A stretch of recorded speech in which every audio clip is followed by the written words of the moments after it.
Okay, today we are looking at narrative nonfiction. And aside from Reaching for the Moon, I want to share this um, narrative nonfiction text with you about Sally Ride. And as I read, make sure you're paying attention to the characteristics of narrative nonfiction. For example, the story is told in chronological order, and we are getting facts and details about her life, how and why she was successful, and it is told almost like a story. So, listen for those things while I read Sally Ride. The first woman to travel in space the first women to travel in space were Russian cosmonauts. The first American woman was Sally Ride. Sally Ride was born May 26, 1951, in Los Angeles, California. She went to an all-girls high school.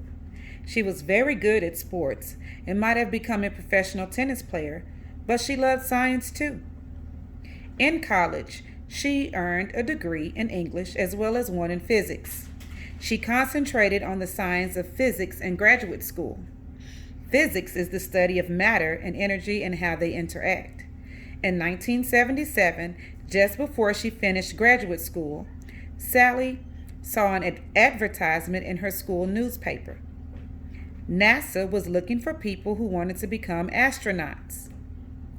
It was the first time that women were invited to apply to NASA's astronaut program. Sally had never considered this as a career for herself. But when she saw this ad, she instantly realized that was what she wanted to do and applied to the program. Sally was one of 1,000 women and 7,000 men to apply. These thousands of hopefuls were competing for only 35 available jobs. Sally was one of 6 women chosen to join the Corps of Astronauts in 1978.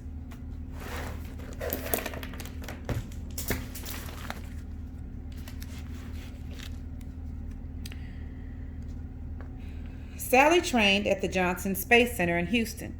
She worked as a ground mission control communications officer. She also helped to develop a robotic arm that could be used in the space shuttle to release and receive satellites.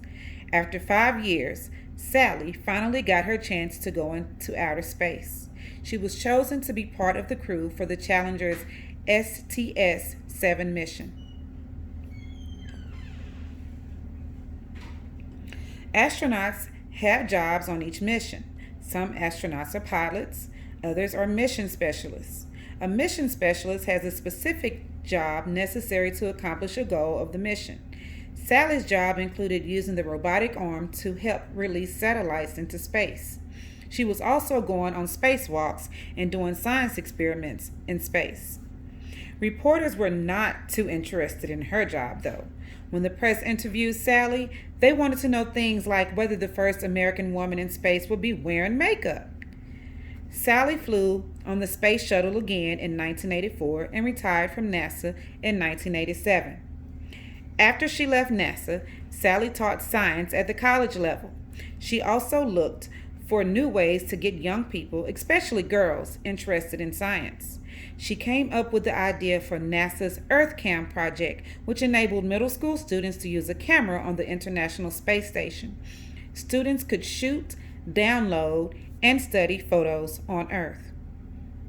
So, as we think about this as being narrative nonfiction, I do want you to notice that in the beginning,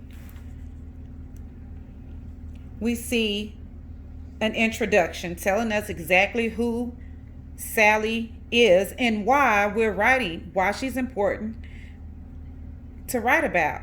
We should also notice that this is a biography. This is not an autobiography, because when we talk about Sally, as in here, Sally Ride, she does not use the word I. So this is written in third person point of view.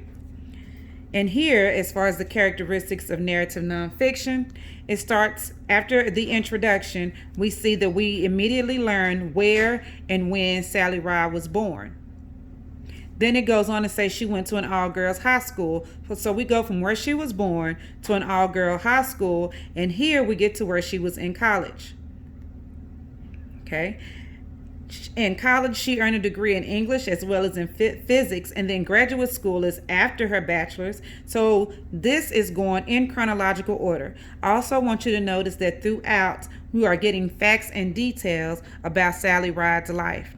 We may see some opinions in this, but the purpose of this is to inform and entertain you about Sally Ride. So this article or this text is going to give you the facts and details about her life in chronological order. Okay. They use dates: 1951, 1977, 1978, all the way through the end. Also want you to notice that at the end,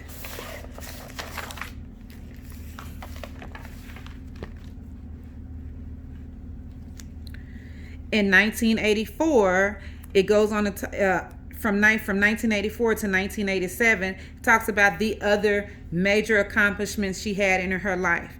It does not say here that Sally Ride has died, but if you want to know if she has, since this article has been written, you can go through and research it yourself. I'm thinking about, as we read this last paragraph, her accomplishments, all those things that she accomplished for herself and for young people. And this would be a good reason to write a biography about someone, because we write a biography about those people who've accomplished things in life and became successful. Okay. If you have any questions or you want to make some comments about this article over Sally Ride in narrative nonfiction, please send me a message.